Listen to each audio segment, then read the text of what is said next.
Welcome to NTD News Today. I'm Kevin Hogan. Let's take a look at our top stories. Democrat lawmakers planning a busy session with a long to-do list while they still control both chambers, and senators weigh in on the election results. Governor Greg Abbott is calling for an investigation into how one Texas county ran its election. Find out more about the problems that warranted an audit from the Secretary of State. President Biden is turning 80 this week. We hear from voters and lawmakers what they think about his age. And top-ranked conservative governors easily won re-election. We explore with an expert why that is and if more liberal-leaning governors won by similar margins.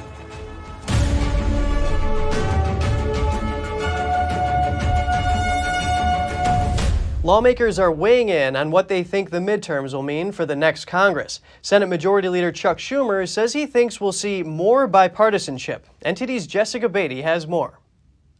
Senator Chuck Schumer says he thinks the midterms will force Republicans to work more with Democrats after they opposed many Democrat priorities. CNN's Don Lemon asked Schumer why he thinks it'll be different this time. Why do you think different this time? Because they lost. They all expected to win. The red wave proved to be a red mirage. Senate Republican leader Mitch McConnell has a different take. On Monday, McConnell said although Democrats will keep the Senate, Republicans will likely take back the House, and that would put a stop to Democrats' one-party government. Senate Republicans have spent 2 years working to check and balance reckless policies. It would be an outstanding thing for the country to have a set of new reinforcements arriving on the other side. But Republican Senator Josh Hawley is less optimistic. I think that this election was the funeral for the Republican Party as we know it. The Republican Party, as we have known it, is dead, and voters have made that clear.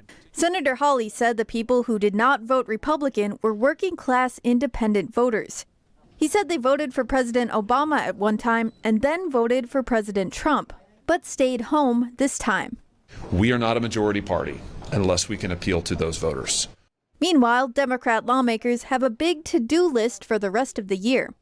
They're looking to make the most of their current thin majorities in both chambers before the new Congress is sworn in on January 3rd, a period known as the lame duck session. The goals are high. Democrats aim to pass bills protecting same-sex marriage, clarifying lawmakers' roles in certifying presidential elections, and raising the nation's debt ceiling.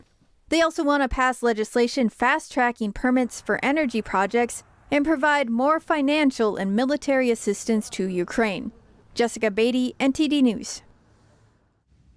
Next, let's take a quick look at the balance of power in Congress. Republicans are now one seat away from a majority in the House, with 13 contests left to be called. Projections show Republicans gaining 3 seats late last night. Democrats are projected to keep a majority in the Senate, with wins in Arizona and Nevada. President Biden on Monday said it's likely the GOP will take control of the House, and that Democrats lack the votes needed to codify abortion access into law. Texas Governor Greg Abbott is calling for an investigation into how Harris County runs its elections. Abbott cited problems and delays with the voting system. That includes not having enough paper ballots in GOP precincts, missing keys, and staffing problems. NTD's Jeremy Sandberg tells us more. Abbott put out a statement Monday calling on the Secretary of State, the Attorney General's office, and the Texas Rangers to investigate allegations of improprieties in the elections of Harris County this year. Abbott says the allegations range from malfeasance to blatant criminal conduct. The Harris County GOP announced a lawsuit against local election officials on Monday. We're doing this in order to shed light on what has been happening, how Harris County actually runs their elections. Harris County GOP Chair Cindy Siegel claims it's a systemic issue with how county officials run elections. You know, what we've seen over the past year, instead of it just being a few incidences of breakdown in how the process has been run, we've seen what's turned out to be a systemic cancer in how Harris County actually runs its elections. Siegel says it's essential individuals are confident in the voting system and that it's not a partisan issue. Those Republican polls where we were running out of paper, I am sure that there are independents and Democrats that were trying to vote there too that didn't get to vote. Harris County Elections Administrator Clifford Tatum says his office is fully committed to transparency regarding the processes and procedures it implemented for this year's midterms. The Texas Secretary of State's office will audit Harris County's midterm results, along with 3 other Texas counties. Jeremy Sandberg, NTD News. A county in Minnesota will be removing duplicate names from its voter roll. This comes after a lawsuit from the Public Interest Legal Foundation, an election watchdog group. Todd County reached a settlement with the foundation and agreed to remove 22 duplicate voter registrations currently on the rolls. Minnesota is one of 6 states that are exempt from the 1993 National Voter Registration Act.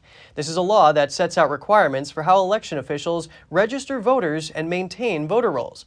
The watchdog group's legal victory is the first time such a state has been successfully sued to force a cleanup of voter rolls. Representative Rudy Yakym was sworn in to fill the seat in Indiana's 2nd U.S. House District. He will serve the remaining term of the late Representative Jackie Walorski.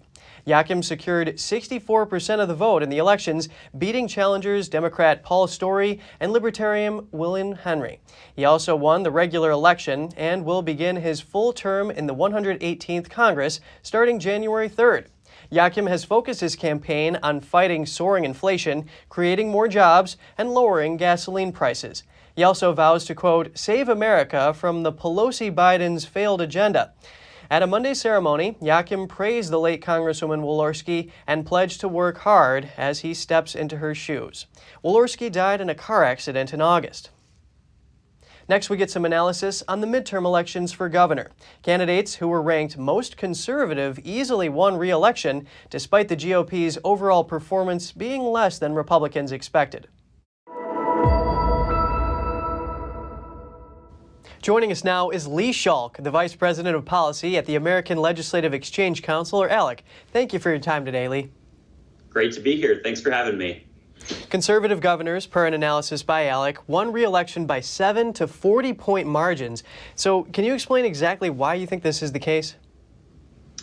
The constituents of these governors really, I think, appreciated not only the pandemic response, but also the approach to policies like maintaining lower taxes, worker freedom. A lot of these states, of course, are right-to-work states, but they also believe in empowering parents to make the best decisions for their students. But looking at the pandemic response, I think, is so important because by not locking down their economies, they allowed businesses to flourish. They allowed families and parents to continue to go to work and earn a paycheck and not have their lives ruined or interrupted by government regulations. So we've seen these top conservative governors get a major victory in the midterms, but what about more liberal-minded governors like Gavin Newsom, for example? Well, Gavin Newsom was one of the worst-rated governors in America, according to our report. But we saw in California, hundreds of thousands of people fled the state in search of greener pastures and better economic opportunity, especially during the pandemic. I think that a lot of those voters ultimately voted for Republican governors in the midterms. Can you explain a little bit more about these constituents migrating and going to other states that have leadership that aligns more with their values? Of course. Well, if you look at the latest Census Bureau data, particularly from the height of the pandemic, if you look at California or New York or New Jersey, we saw hundreds of thousands of people pack up and move. And this is a trend that's been going on for years now. California, in the latest congressional reapportionment, lost a congressional seat for the first time in its state history since the 1800s. But this was really, I think, exacerbated during the pandemic when hundreds of thousands of people moved to states that have lower taxes, in many cases, states that don't even impose a tax on income. There are 9 states nationwide like that, many of which have governors like Kristi Noem in South Dakota, Ron DeSantis in Florida, Chris Sununu in New Hampshire, who easily won re-election this year. Tell us a little bit more about Kristi Noem and her policies and how that helped her gain re-election. Yeah, Kristi Noem, I think, has become one of America's governors just based on her response to the pandemic, but also her approach to maintaining that low tax environment for businesses and families. I think she's really bragged about that for South Dakota and made sure that that's part of the state's brand. You know, people don't move to South Dakota for the weather. It's freezing in South Dakota in the winter, but they are moving there because of economic opportunity. So while states like California are shrinking in terms of population, even South Dakota is growing. And a lot of that is due to governors like Kristi Noem. And Lee, as a side note, we've seen Democrats maintain control of the Senate in these statewide elections, but on these more local elections, like for districts, for example, for U.S. Congressmen and women, we've seen a little bit more of a red trickle. Can you explain why this is? Well, I think there are a lot of factors here to unpack. Of course, we've talked a little bit about governors earning re-election. A lot of that is because they've built up the trust of their constituents. They're a familiar face. People understand them and their policies. But you also had a lot of newcomers running for the U.S. Senate, for example, who were new to voters. Folks were trying to understand exactly what their platforms were, their policies. And, I think for people who are in favor of more free market, limited government policies, there were some disappointing results. But it does look like the Republicans could gain control of the House with the way things are going. And we will end up with that split Congress in terms of the Senate favoring Democrats and the Republicans having control of the U.S. House. Lee Schalk, Vice President of Policy at the American Legislative Exchange Council, thank you so much for making the time today. Thanks for having me. President Biden's 80th birthday is coming up, which has some asking, might he be too old to run in 2024? We hear from Americans about what they think. President Biden is turning 80 this Sunday. If he runs and wins in 2024, he would be 86 by the time his second term ends. Similarly, Donald Trump would be 82 when he leaves office if he runs and wins the 2024 race. A Reuters Ipsos poll from last week found that 86% of Americans said they believe that the age limit for serving as president should be 75 or younger. I will support the Democratic Party, but yes, 80 is getting up there and it is old, and it's a little bit worrisome. It is a little bit worrisome. He's a very, very sweet, competent man, but it's time. An elderly lady in Washington, D.C. indicates that more people of age should recognize younger people's abilities. My son just turned 60. And I look, and I have a grandson that's 30, and I look at their wisdom and how smart they are. And I think it's time that so many of our people in political office and even in the private sector step down. 68% of people surveyed in the Reuters Ipsos poll said they think Biden may not be up for the challenge 2 years from now. 49% say the same about Trump. Last week, Biden said the intention is to run again in 2024, but he hasn't made the official call yet. And my guess is it'll be early next year we make that judgment. But it is my plan to do it now. Senator Chuck Schumer was asked about a possible Biden run. Does the outcome of what happened in the midterm elections strongly signify that Biden should run for re-election? Look, he'll make that decision himself. But what do you think? If he runs, I'll support him. Other Democrats say people shouldn't focus so much on Biden's age. The Washington Post reports that Senator Murphy said Republicans should be congratulated for continuing to raise an issue that I think has no grounding in reality, but may have political advantage for Republicans. Representative Jan Schakowsky commented to Fox News about the issue. She defended Biden's cognition by comparing him to former President Trump, who she said lied to the American people again and again and once threw food against the wall. NTD reached out to the White House for comment but didn't hear back before broadcast. Former New York City Mayor Rudy Giuliani will not face criminal charges. Prosecutors declined to move forward following a raid on his home in New York City last year. Giuliani's home was raided by the FBI during an investigation into whether he illegally lobbied on behalf of Ukrainian officials. Prosecutors allege that he didn't register with the DOJ for representing a Ukrainian national or office while working for then-President Trump. Speaking to Fox News last year, Giuliani said, quote, "I never represented a Ukrainian national or official before the United States government. I've declined it several times." In Monday's court filing, prosecutors in New York decided not to pursue criminal charges against Giuliani after they reviewed the materials taken from his residence. The former mayor took to Twitter to celebrate the court's decision, which he called complete and total vindication. Republican National Committee Chair Ronna Mcdaniel plans to run for re-election. Mcdaniel told Republican members her plans during a conference call yesterday. She said she'd run if the members want her to, and that many have told her they do. Some within the GOP call for fresh leadership after the midterms, but Mcdaniel's supporters say she can bring the party stability through the 2024 presidential election. Mcdaniel has served as chair since 2017, when former President Trump took office. The two have worked together over the past 5 years. And coming up, the federal government's war on drugs. New prosecutions reveal corruption within the Drug Enforcement Agency. We have that and more just after this break.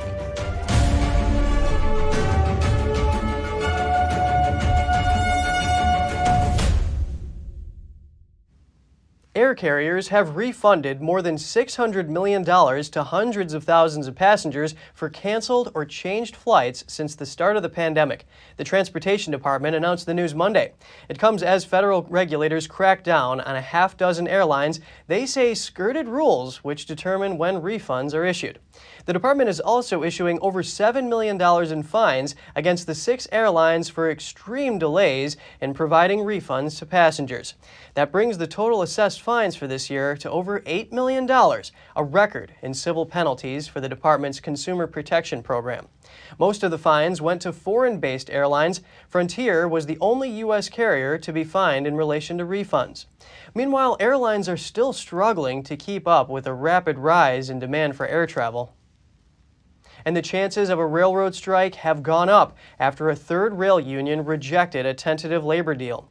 Rank-and-file members of a union called the International Brotherhood of Boilermakers voted against a tentative agreement reached in September. The IBB said it expects to continue negotiating toward a satisfactory contract with railroad management. The union, which represents around 300 workers, is the smallest of 13 unions representing more than 100,000 members at major U.S. freight railroads. If any of those unions strike, its picket lines would be honored by the other unions. That could happen early next month, and it would shut down a vital link in the nation's supply chain. Congress could prevent or end a strike by extending a cooling-off period during which the unions cannot strike, or by imposing a contract on union members. Sticking points in negotiations have been things like staffing levels and paid sick time. And in other news, Google has reached a record $392 million settlement with 40 states over its location tracking practices. The search giant allegedly misled consumers over those practices. That included confusion around, quote, the scope of the location history setting and how much consumers could limit the location tracking by adjusting settings. The coalition of attorneys general that announced the settlement described it as the largest multi-state privacy settlement in U.S. history. The group of AGs claimed Google had been misleading users about location tracking since 2014. As part of the settlement, Google has to be more transparent. That includes showing more information when a location-related setting is turned on or off, and making key location tracking policies clearly visible. The company will also now face limits on its usage and storage of some location information. And the Supreme Court declines a case from a tuna company called Starkist. The company was fined $100 million in 2019 for fixing the price of tuna in the U.S. from 2011 to 2013. Starkist is based in Virginia and owned by South Korea's Dongwon Industries. It pleaded guilty to price fixing when several individuals, as well as grocery chains, restaurants, and caterers, sued. But now its lawyers argue that many of the consumers in the lawsuit didn't experience actual harm. The Supreme Court denied Starkist's petition to an unsigned order. And for decades, the Drug Enforcement Administration, or DEA, has been fighting the so-called war on drugs. But recent prosecutions and testimonies show that some DEA agents have been laundering money on behalf of drug cartels. Here's more. Jose Irizarry is a former DEA agent who pleaded guilty in September 2020 to 19 criminal counts, including bank fraud and diverting millions in drug proceeds. However, he says he was not acting alone. The only way we can do our job is to have informants, and the only good informants are the ones that play both sides, and we all know this. Bonnie Clapper is a former federal prosecutor who specializes in criminal defense. She is not involved in this case, but she says the system allowed this to happen. You launder $100,000, and you can figure out who dropped off the money. You work that person higher up into the organization. You find out who the traffickers are. You do bank subpoenas. You find out where the money is going. So the goal was to generate targets, seizures, and prosecutions. Irizarry says he and his former colleagues used the money they laundered to pay for overseas trips and luxury items. He has implicated a list of former colleagues in Miami, and the Justice Department has recently begun questioning as many as 24 current and former agents and prosecutors. And we knew the game. We knew DEA is about stats, so our cases brought them stats, offered commission funds. So that means it didn't cost the agency any funding because we were self-funded, and it got very good press because it had the stats. So we had everything. Everybody was happy all the way around. Clapper worked on such pickup operations with other agencies during her time at the DOJ, and she says she knows how the system is supposed to work. Those agents were meticulous. We would consult before every pickup, and we had goals. For every dollar we laundered, we had to seize 2. If not, we shut the operation down. In a statement, the DEA said, quote, "Over the past 16 months, DEA has worked vigorously to further strengthen our discipline and hiring policies to ensure the integrity and effectiveness of our essential work." Electric bikes are increasingly popular in cities, but with them comes a new danger: fire. Here's the New York City Fire Department and City Council talking about e-bike battery fires. Our challenge is to strike the appropriate balance of ensuring public safety while not necessarily disrupting the livelihood and the enjoyment of others.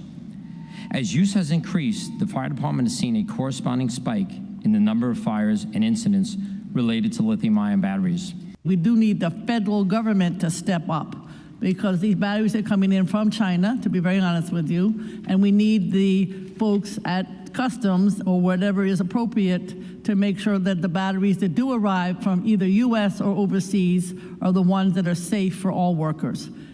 The fire department says there have been more injuries, deaths, and overall fires involving lithium-ion batteries recently. In fact, there were as many this year as there were in the previous 3 years combined. Just last week, a fire caused by an electric bike in a Manhattan apartment building injured over 36 people. It's brought the issue to the forefront. The fire was sparked by an e-bike charging in the hallway. Axios reports that New York City has experienced 200 lithium-ion battery fires so far this year, and 6 people have died. Now, proposed legislation is aimed at both educating e-bike users of the dangers, as well as looking at ways to make sure the batteries are safe. A once luxurious Miami Beach hotel has been imploded. It hosted the Beatles and President John F. Kennedy during its 1960s heyday. The 17-story Deauville Hotel fell into itself Sunday after a series of explosions were set off, sending up a large cloud of dust. The hotel was built in 1957, and Kennedy spoke there to the Young Democrats Convention in 1961. The Beatles performed there in 1964, recording 6 songs for The Ed Sullivan Show. The property fell into disrepair over the years and was closed in 2017 after an electrical fire. The property's future is unclear after voters rejected plans for a high-rise hotel and condo tower. And still to come, President Biden raising alarms about Chinese military activities in a Cambodian base. Why is the issue getting attention from the world's biggest powers? We'll take a deep dive. And armed vehicles patrolling the streets, residents beaten and tased, citizens searching for food, and suicide. As COVID numbers continue to rise in China, strict measures spark anger. We'll have the details soon when we return.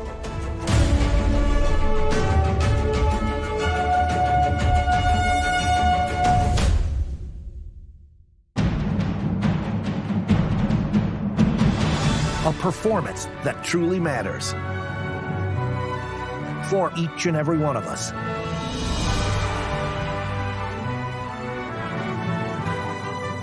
This is what you've been waiting for. See it at least once in your lifetime.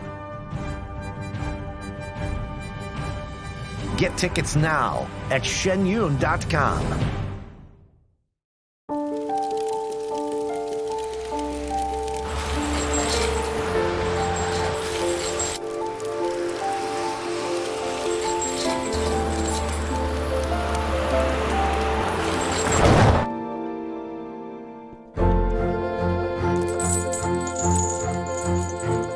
Did you know dragging chains can spark a wildfire? Only you can prevent wildfires.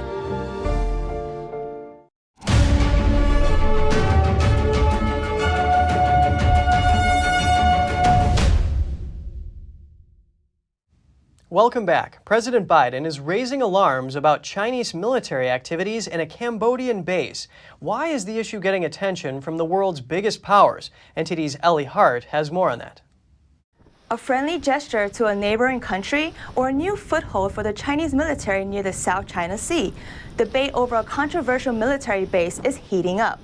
China says it's helping Cambodia upgrade a naval facility called the Ream Naval Base. Beijing calls the assistant part of normal aid, but without directly naming the U.S., a Chinese regime spokesperson said. I hope that extraterritorial countries will view the normal interaction and cooperation between China and Cambodia correctly. The China-Cambodian cooperation is raising concerns in Washington. Just 2 days ago, President Biden singled out the military base in talks with Cambodia. He urged the South Asian country to be transparent about Chinese military activities there. The comment follows reports that the base is building a facility exclusively for Chinese military use. Here's Cambodia's response to the concerns. Its defense minister said even though China funded the upgrade, it's for the benefit of Cambodia's national defense. Why is this military base getting attention from the world's top powers? It occupies a prime location. The base is close to one of the globe's most important shipping lanes, called the Strait of Malacca. It's the shortest sea route linking the Indian Ocean and the Pacific Ocean. Almost a quarter of global trade passes through the strait, and a quarter of all oil transported by sea also travels through it. China, Japan, and South Korea also rely on the strait for most of their oil. If Beijing can take control of the Cambodian base, it would gain a foothold near the strategically important South China Sea. The base would also serve as Beijing's second overseas military outpost, and that would bring Beijing one step closer towards its goal of creating a global network of military facilities. Beijing is considering a number of countries for such facilities, and Cambodia is on the list. That's according to a report from the Pentagon. Right now, China has the world's largest navy, but unlike the U.S., it doesn't have a global network of military bases to project power. That said, the regime has started working on it and has already set up its first overseas military base in Djibouti, Africa. Djibouti is located near the strategic entrance to the Red Sea. The U.S. and other Western countries also run military facilities there. Back to the Ream military base in Cambodia. A shift in its use shows a split in Cambodia's relations with the U.S. and how it has grown closer to Beijing. This site used to be where Cambodia conducted military drills with the U.S., but the South Asian country halted that cooperation in 2017. Months after doing drills with China, 2 years later, a Wall Street Journal report said China struck a secret agreement with Cambodia. Under it, the Chinese army could have exclusive use of parts of a Cambodian Navy base. In 2021, Cambodia demolished 2 U.S.-funded facilities on the Ream Naval Base. That's after turning down America's offer to pay for renovations. Beijing has become Cambodia's biggest trading partner, and just last week, China announced a large aid package for the country, totaling over $27 million. Canadian police arrested a public employee on suspicion of espionage on Monday. He was working for a major power company with clean energy. Yuesheng Wang faces charges of selling trade secrets to China. While employed by Hydro-Quebec, Mr. Wang allegedly used this position to conduct research for a Chinese university and other Chinese research centers. He reportedly published scientific articles and submitted patents in association with this foreign actor rather than with Hydro-Quebec. It is alleged that he obtained this information to benefit the People's Republic of China to the detriment of Canada's economic interests. Wang faces charges including fraud, breach of trust by a public officer, and using a computer without authorization. He is also charged with espionage for obtaining trade secrets. Authorities say it's the first time that charge has been laid in Canada. Law enforcement officials began investigating Wang in August this year after a complaint was made by his employer, Hydro-Quebec, which is a public utility company.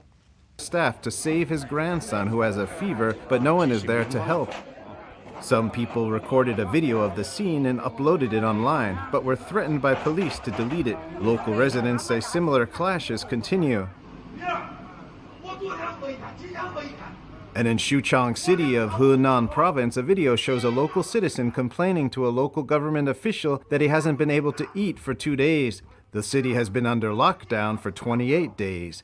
The man in the video says, "What will you do if I starve to death?" And the official replied, "If you starve to death, I will sign your death certificate." At the end of the video, the hungry man was beaten.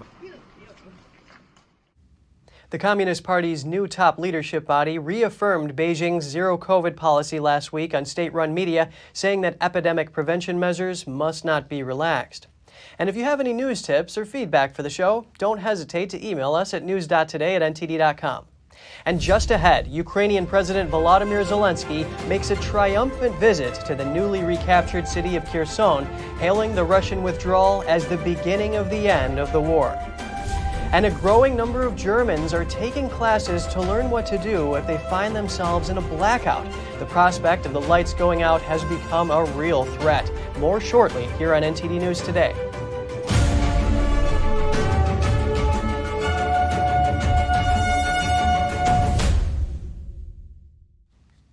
Both Russia and Ukraine have committed abuses against prisoners of war. That's according to the UN Human Rights Monitoring Mission in Ukraine. Since April, the team has interviewed more than 100 prisoners of war from both sides.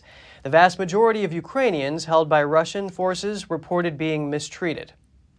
Torture and ill treatment were not only used to coerce prisoners of war to give military information or statements about alleged crimes.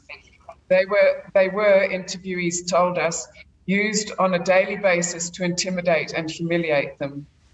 Prisoners of war described being beaten, including with batons and wooden hammers, kicked and given electric shocks with tasers and military phones known as a tapik. On the Ukrainian side, Bogner said there were credible allegations of executions of Russian prisoners. Some Russians also reported poor transit conditions and potential beatings. In comparing the scale of abuse on both sides, Bogner described Russian mistreatment as quite systematic, while Ukraine's was not. She said most of Kyiv's abuses were limited to 3 detention centers and were more common in the early stages of capture. Previously, Kyiv said it would investigate violations in the treatment of war prisoners, but Bogner said no progress has been made so far. Russia denies all abuses. A memorial service for Jonathan Sung was held on Monday in the western Ukrainian city of Lviv. The 25-year-old Taiwanese military volunteer died while fighting alongside Ukrainian servicemen against Russian forces. Sung's mother was among those attending the service and shed tears throughout the ceremony. Local volunteers holding Ukrainian and Taiwanese flags were seen among people who came to commemorate the fallen soldier. Media reported that Sung died on November 2nd while performing a combat mission in the eastern Luhansk region, where fierce fighting between Ukrainian and Russian forces took place. According to media reports, Sung traveled to Ukraine in June and then joined the Carpathian Sich Battalion, an infantry unit. Ukrainian President Volodymyr Zelenskyy visited the southern city of Kherson to celebrate its recapture from Russian forces after months of Russian control. The Ukrainian counteroffensive that forced Russia to retreat from the provincial capital last week was one of Ukraine's biggest military successes, but NATO's chief warned against underestimating Moscow. Here are the details. Ukraine's president made a surprise visit to the newly liberated city of Kherson on Monday. Zelenskyy called the withdrawal of Russian troops the beginning of the end of the war. You see our strong army. We are step by step coming to our country, to all the temporary occupied territories. And of course it's a pity, but it's a long way, difficult way, because this war took the best heroes of our country. The retaking is seen as one of Ukraine's biggest successes. It served another blow to the Kremlin and could become a springboard for further advances into occupied territory. Zelenskyy walked the streets of Kherson and awarded medals to soldiers. With winter approaching, one Ukrainian official described the situation in Kherson as a humanitarian catastrophe. Residents are living without heat, water and electricity, and are short of food and medicine. But one resident said he is ready to suffer as long as his city belongs to Ukraine. Of course, we would like everything to get back to normal so that we have water, electricity, and internet, and that my child goes back to school. But anyway, it is better now than before, even without electricity, water, and internet. Some residents are filling bottles with water from the river. During a visit to The Hague on Monday, NATO Secretary-General Jens Stoltenberg said the Russian withdrawal shows the importance of NATO's continued support to Ukraine. But he warned against underestimating Moscow's strength. The Russian armed forces retain significant capabilities, as well as a large number of troops. The coming months will be difficult. Putin's aim is to leave Ukraine cold and dark this winter.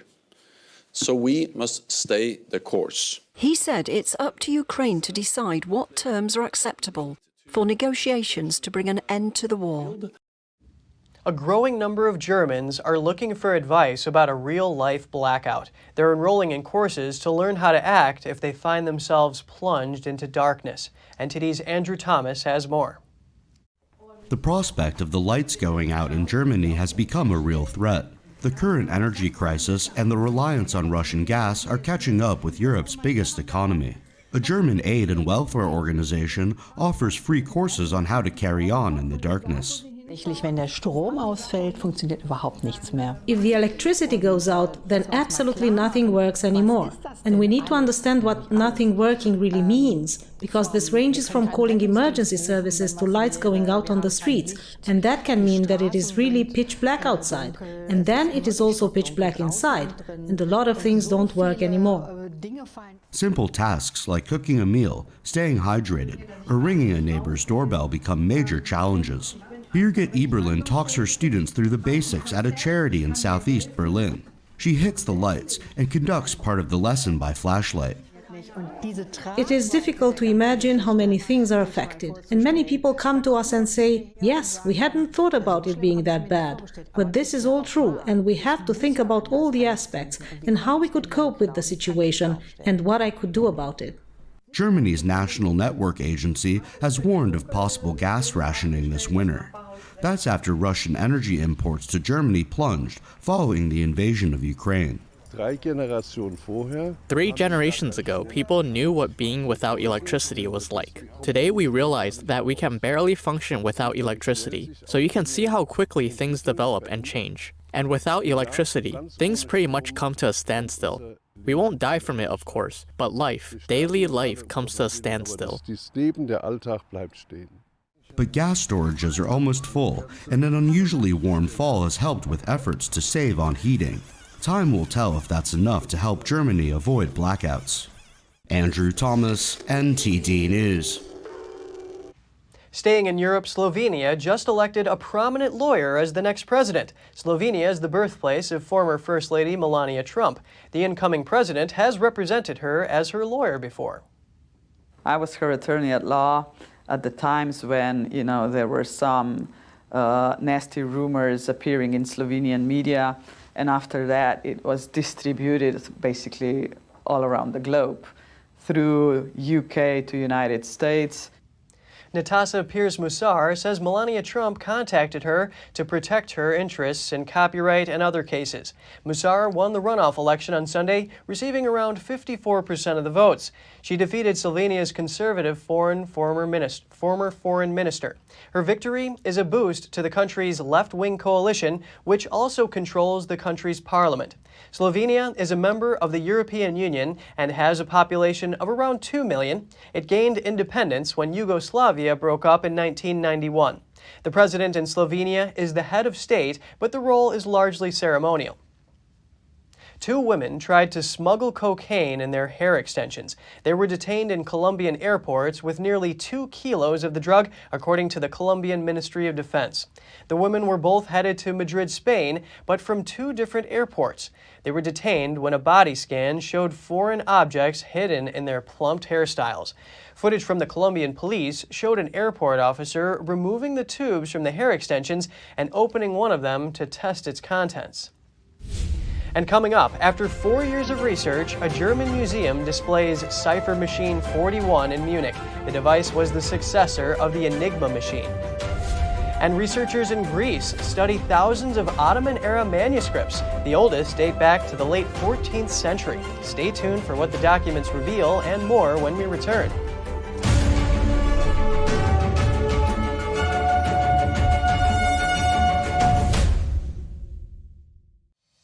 We're entering an unprecedented period of economic turmoil. The economy is unstable, our government is in shambles, and the global war on energy has created a domestic crisis. Americans need a way to protect their financial future. One way to ensure your wealth in retirement is by purchasing physical gold and silver. We can help. You can roll any part of your retirement account into a gold or silver IRA. Better yet, you can open a gold or silver IRA in 5 minutes or less using our online application. Preserving your family's financial legacy is a choice that's always available to you. And when you're ready, we're here to help. Call us and speak to one of our IRA professionals. Let's build your financial legacy together. GSI Exchange, wealth for generations to come.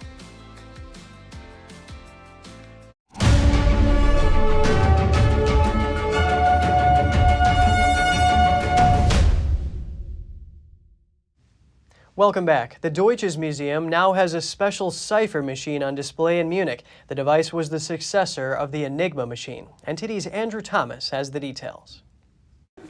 Researchers from the Deutsche Museum have been looking into Fritz Menzer for 4 years. Menzer was the man behind the machine. He was absolutely charming. I had a very good childhood. I just would like to put my arms around him. Now they've created a film and exhibition to showcase their findings on the cryptologist. Menzer's family knew nothing about the role he played in the Nazis' war effort. Overwhelmed. I just cannot, and particularly after I'd lost him 17 years ago, you know, and he has never spoken about it. He has never spoken about it.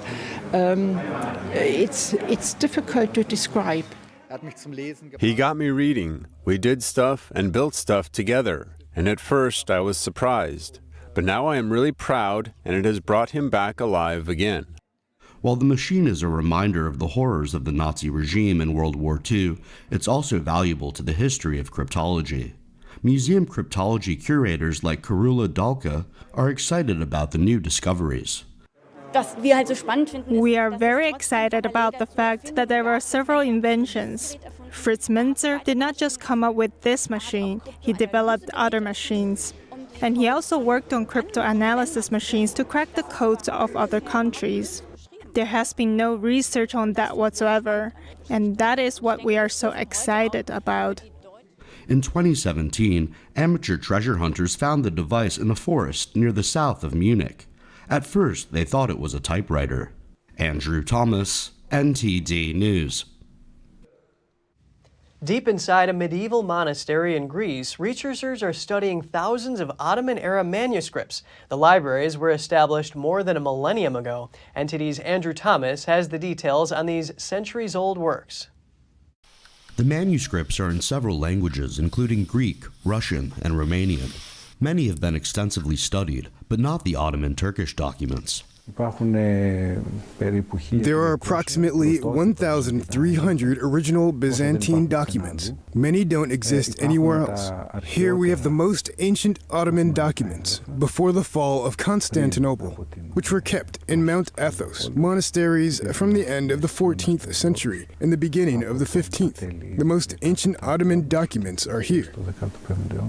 They're the products of the Ottoman Empire that ruled northern Greece from the late 14th century until the early 20th century.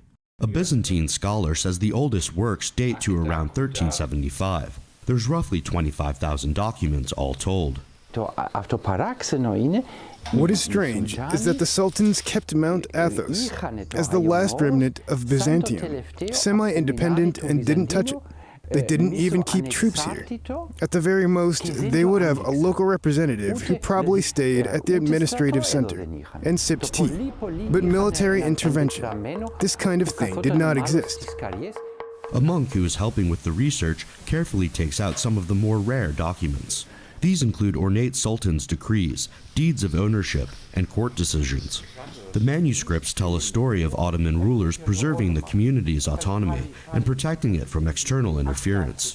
The Sultan's edicts we saw in the tower, the Hesed documents, the court decisions of the Ottoman Empire, show that the monk's small democracy was able to gain the respect of all conquering powers in the region. And that is because Mount Athos was seen as a cradle of peace, culture, nurturing civilizations, universal values, where peoples and civilizations coexisted peacefully. For roughly the first 2 centuries of Ottoman rule, no effort was made to impose Islamic law on Mount Athos or nearby parts of northern Greece. Andrew Thomas, NTD News. Over to Christmas Island, where red crabs have begun their annual migration. Some roads are closed to allow the crustaceans to cross the Australian island safely. Footage shared by Parks Australia showed thousands of the red crabs crossing streets and climbing bridges. Millions of red crabs emerge from the center of the island for their annual journey to the sea to spawn. After mating, the male crabs journey back to the jungle first. The females stay behind in the burrows for about 2 weeks to lay eggs. Each female crab can produce up to 100,000 eggs and deposits them into the ocean.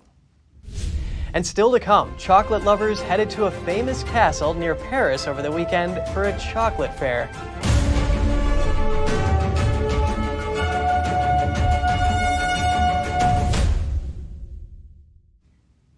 Chocolate lovers headed to the famous Fontainebleau Castle near Paris over the weekend. A chocolate fair brought together pastry chefs, gourmets, and even chocolate sculptures. NTD's France correspondent David Vives was there. According to some chefs, chocolate is perfect to warm people's hearts. Before becoming a common ingredient in candies, pastries, and desserts of all kinds, chocolate was reserved for the top elite, notably the French court. Historical documents show the consumption of cocoa in Europe began in 1544. That was precisely the golden age at the Fontainebleau Castle near Paris, says the castle's pastry chef Frédéric Cassel. I would like to remind you that it was Christopher Columbus who brought the first cocoa beans to Europe. The chocolate was brought to royal court. The chocolate was crushed and then mixed with milk to make hot chocolate, like Marie Antoinette used to consume, for example. Imperial Chocolate was the title for the 5th edition of a chocolate fair that attracted chocolate makers, pastry chefs, and gourmets. The fair included chocolate-making demonstrations, tasting, and the sale of chocolates made by the best in France, as well as a cake contest. The contest winner says, "Making chocolate cake is about bringing together a variety of flavors to highlight the chocolate." It's a chestnut mousse with glazed chestnuts and blueberries, hazelnut praline crunch, meringue, and chocolate bisque. My family and friends usually ask me to make chocolate cakes, and when I am invited, I am always asked to bring the dessert. Chocolate pastry is a formal course in French culinary schools. Chef Stéphane Monin manages an 18-teacher team at a local high school. He showed some of his students' creations. Here we have pieces that were made by children, by our students over several days, and they made and assembled the piece on Thursday, so it took them 2 days. You have several kinds of chocolate created with a mold, by hand, and sculpted. In the castle's corridor, marble statues had to share the space with their chocolate counterparts. Just as the marble statues, the chocolate ones will never be eaten. They will eventually melt or break over time. At this level, for me, it's really an artistic piece. It's a huge job, where all the scales have to be put one by one on the dragon. So it's really a beautiful work. And here, it's like a work of art, actually. Except that this one, it's eatable. But you don't really want to eat it. David Vives, NTD News, Paris. Can toxic relationships trigger cancer? Mind and body are inseparable, especially when it comes to our relationships. Here's Gina Marie with Strong Mind and Body.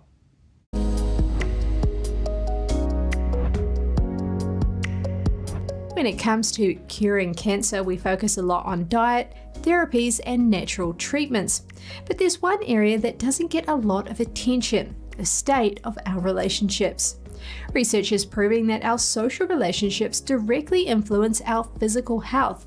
This can be for better or for worse. Toxic relationships don't just affect our self-esteem, but they can also kill us. The UCLA's School of Medicine conducted some research. They discovered that negative social interactions are linked to increased inflammation. That's a known root cause of a range of illnesses. In the study, researchers monitored a group of 122 healthy men and women. They tracked the stressful events and emotions as portrayed in their diaries. They compared these incidents to the results of a cheek swab. Those who were stressed out before the swab were more at risk. They had a higher number of the proteins produced by the body that creates the conditions for an increased risk of disease. Their findings indicated that those who are more socially integrated live longer. They are also less likely to experience specific disease outcomes. Interestingly, it's not only our current relationships that can be destructive. Past childhood experiences may also play a factor in the development of disease. Family environments that are cold and conflict-ridden are problematic according to researchers. They were associated with elevated levels of C-reactive protein, CRP, in adulthood. CRP is a byproduct of IL-6 and a known diagnostic marker of cancer.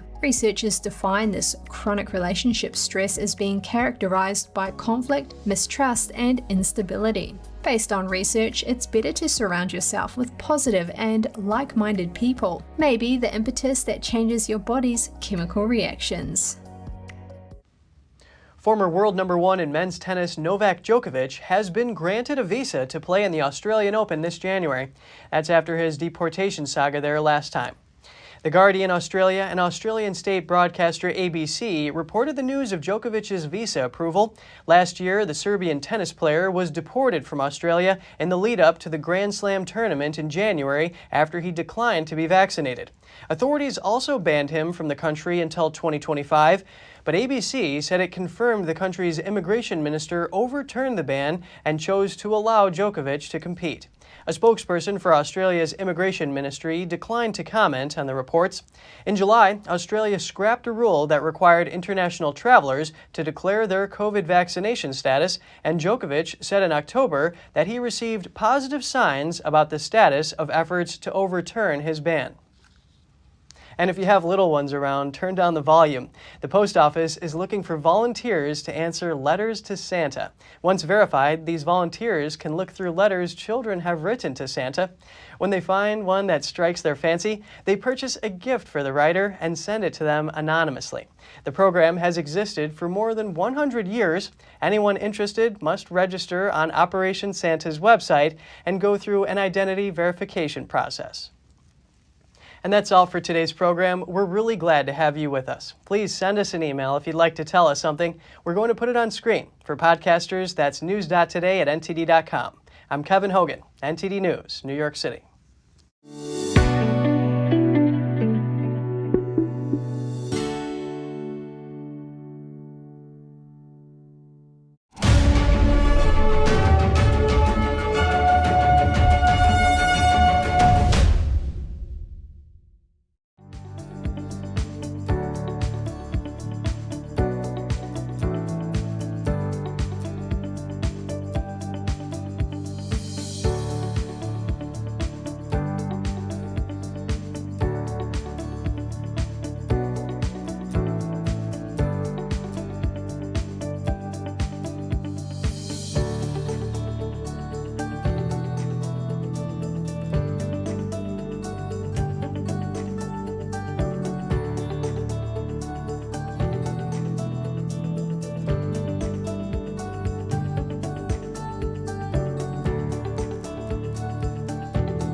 Thanks for watching us on YouTube. Did you know YouTube only keeps selective videos on its platform?